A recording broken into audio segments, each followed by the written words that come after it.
तपाईहरुलाई आज म लो टनेल बाँसको टनेलको बारेमा म बुझाउँदै छु। तपाईहरुले पनि यदि बाँसको टनेल बनाउने सोचमा हुनुहुन्छ भने चाहिँ तपाईहरु पनि यसरी नै बनाउनु होला। यो मैले ग्रीन नेट चाहिँ यता तलबाट हालेको छु। माथि चाहिँ बाँस यति छोडेर लगभग 2 फुट जति छोडेर मैले तलबाट हालेको छु।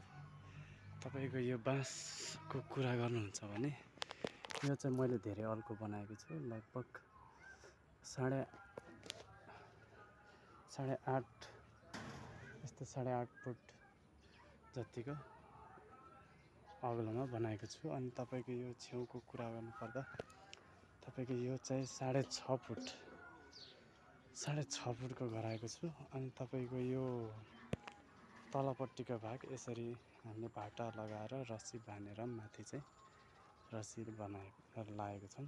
अनि यो तपाईको फेरि तलपट्टि च्याप्प यो रस्सीले चडक्क यसरी बाँधिएको छ।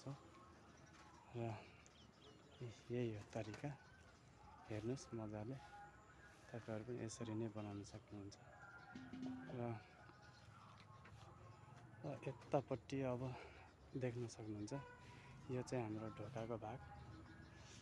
ढोका किन लगाउनु पर्छ भन्दाखेरि जस्तै अब हावाहुरी नछिरोस् भनेर वाङवाङती राख्यो भने हावाहुरी छिरेर यो उडाइदिने सम्भावना बढी हुन्छ। त्यसैले मैले चाहिँ ढोका राखेको हो। तपाईको यी चरा पनि माथि भित्रै छ।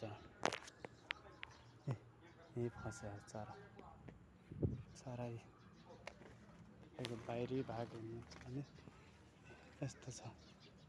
बाहिरी भाग चाहिँ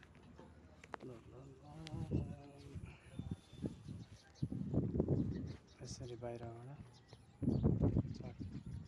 चडक्क यसरी गर्न सक्नुहुन्छ। ल मेरो टनल यही हो। यसरी नै बनाएको छु।